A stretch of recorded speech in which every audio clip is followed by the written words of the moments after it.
এক বিহারি পুরা England pay ভারী। আপনারা ঠিকই ধরেছেন, আমি আজকে বলছি সেই বিহারের ফাস্ট বোলারের কথা, আকাশদীপের কথা। আজকের ভিডিওটা আমি ডেডিকেট করছি আকাশদীপের নামে। কি অসাধারণ বোলিং করলো আকাশদীপ। বিহারের একটা প্রত্যন্ত গ্রাম সাসারাম জন্মগ্রহণ করেছিল আকাশদীপ। যে গ্রামে ক্রিকেট খেলাটা দূরের কথা, কেউ কোনোদিন ভাবতেও পারেনি যে ভারতীয় টিমের হয়ে একজন খেলবে, তাদেরই গ্রামের ছেলে আকাশদীপ, যার নাম। সাসারাম একটা প্রত্যন্ত ভিলেজে জন্মগ্রহণ করেছিল আকাশদীপ। অত্যন্ত গরিব ফ্যামিলির ছেলে। দুর্ভাগ্য, মাত্র 16 বছর বয়সেই হারিয়েছিল পিতাকে, আর তার 2-3 মাসের মধ্যেই হারিয়েছিল পিতাসম বড় ভাইকে। একটা সময় তো আকাশদীপ ক্রিকেট খেলার প্রায় ছেড়েই দিয়েছিল, খেলতে চেয়েছিল না আর ক্রিকেট। কিন্তু কথায় আছে না, প্রত্যেক সফল পুরুষের পিছনে একজন থাকে নারীর হাত। সেই নারী হতে পারে ওয়াইফ, মা বা বোন। আর আকাশদীপের জীবনে সেই রকমই এক নারী হলো তার বোন বা দিদি, আপনারা যাই বলতে পারেন, এল্ডার সিস্টার অফ আকাশদীপ। এই আকাশদীপের বড় বোন এতটাই আকাশদীপকে ভালোবাসতো এবং আকাশদীপের যে খেলার প্রতি নেশা বা প্যাশন সেটা জানতো।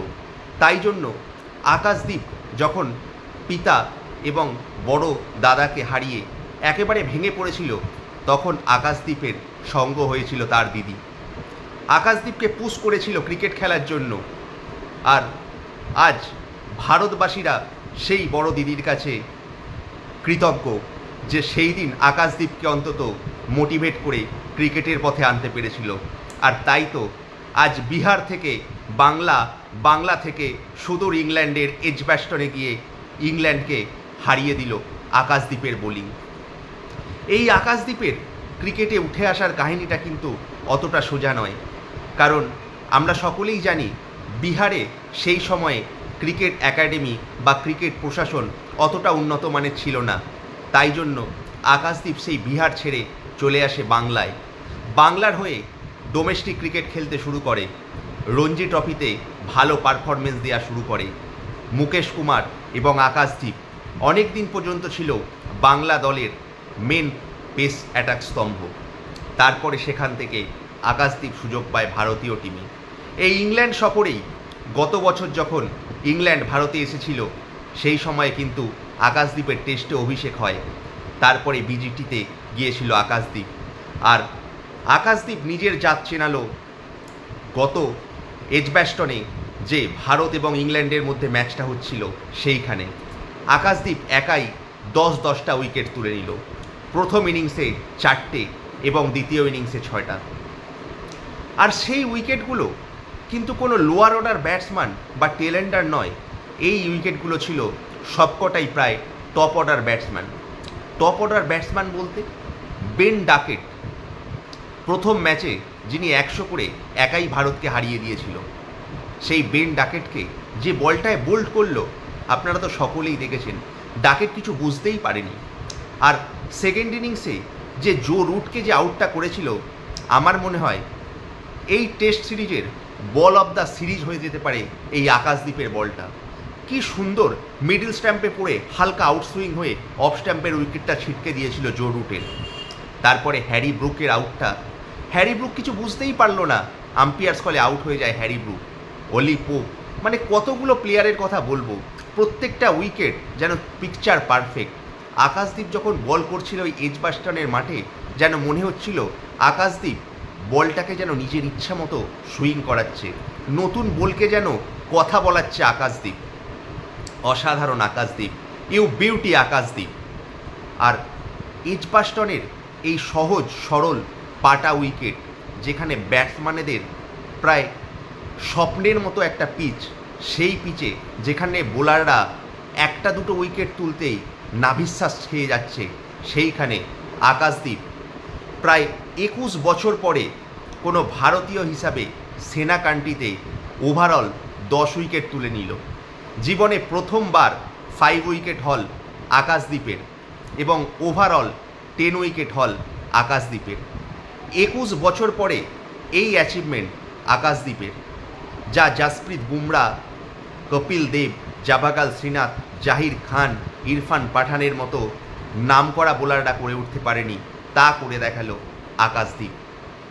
এই আকাশদ্বীপের কথা আমি বলবো কেন, কারণ একটা সময় যখন ভারতই টেস্ট খেলতে নামছিল তখন ভারতের বোলিংয়ে ছিল না জাসপ্রীত বুমরা, নেই মোহাম্মদ শামি, তাহলে কে সেই জায়গা পূরণ করবে? সকলেই যখন কোয়েশ্চেনের মুখে, ইন্ডিয়ান টিম ম্যানেজমেন্ট যখন কোয়েশ্চেনের মুখে, এই ম্যাচকে জাসপ্রীত বুমরাকে রেস্ট দেওয়া কি যুক্তিযুক্ত?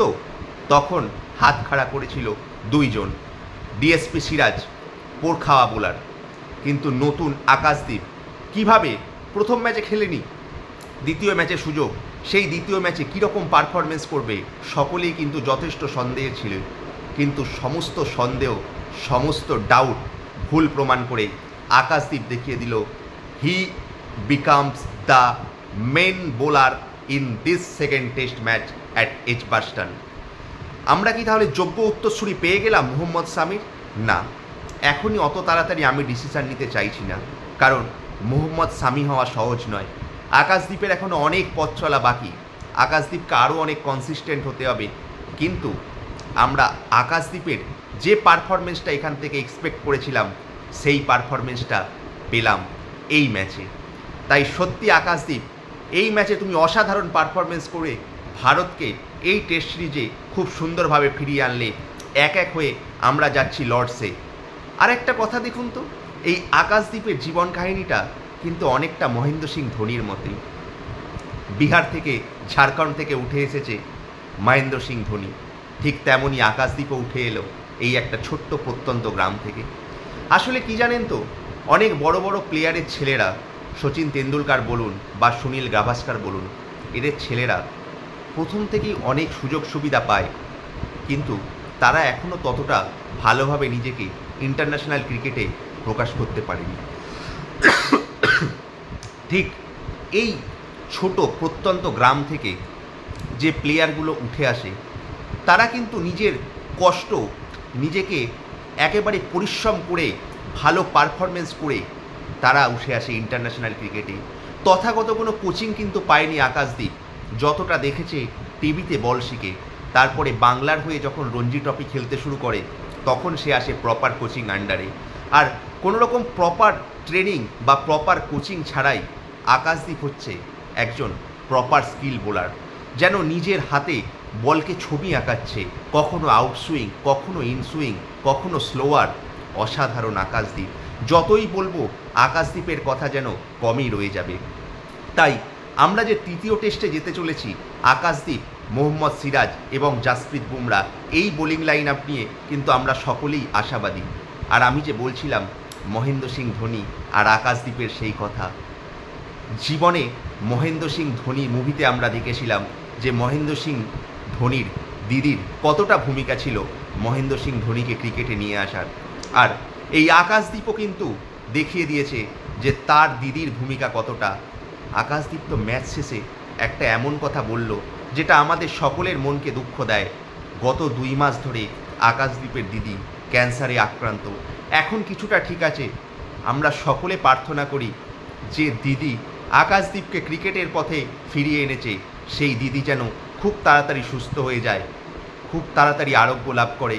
কারণ আকাশদ্বীপের সঙ্গে আমরা সকলে আছি। বড় দিদি, তুমি তাড়াতাড়ি সুস্থ হয়ে ওঠো, কারণ যে বড় দিদি তুমি ভাই আকাশদ্বীপকে ভারতের এত কোটি কোটি মানুষের মুখে হাসি ফোটাতে সাহায্য করেছে দিদি। সকল ভারতবাসীর প্রার্থনা আকাশদ্বীপ তোমার সঙ্গে, তোমার দিদি ভালো হয়ে উঠবে। যদি আমার এই ভিডিওটা শেয়ারের মাধ্যমে কোনোদিন তোমার কাছে পৌঁছে যায়, তাহলে তুমি অন্তত বুঝতে পারবে যে তোমার সঙ্গে সঙ্গে কোটি কোটি ভারতবাসী প্রার্থনা করছে তোমার বড় দিদি যেন তাড়াতাড়ি সুস্থ হয়ে ওঠে। আর আকাশদ্বীপ, তুমি এইভাবেই পারফরমেন্স করে যাও। তুমি একটা বিহারের ছোট্ট সাসারাম গ্রাম থেকে উঠে এসে বাংলার মুখে হাসি ফুটিয়েছো, বাংলাকে অনেক ডোমেস্টিক ম্যাচ জিতিয়েছো। এবার তোমার সময় ইন্টারন্যাশনাল ক্রিকেটকে ফিরিয়ে দেওয়ার। এই তো সবে কেরিয়ার শুরু, এইভাবে পারফরমেন্স করে থাকতে থাকলে কে বলতে পারে একদিন হয়তো তুমি হয়ে উঠবে লেজেন্ড কোনো বোলার। আর আমরা সকলে আশা করছি সেই দিনটা যেন বেশি দূর না থাকে, কারণ ভারতীয় ক্রিকেটে তোমার মতো ফাস্ট বোলার খুব খুব দরকার। তাই আমরা সকলে আশাবাদী তুমি সমস্ত ভারতবাসীর আশা পূরণ করবে।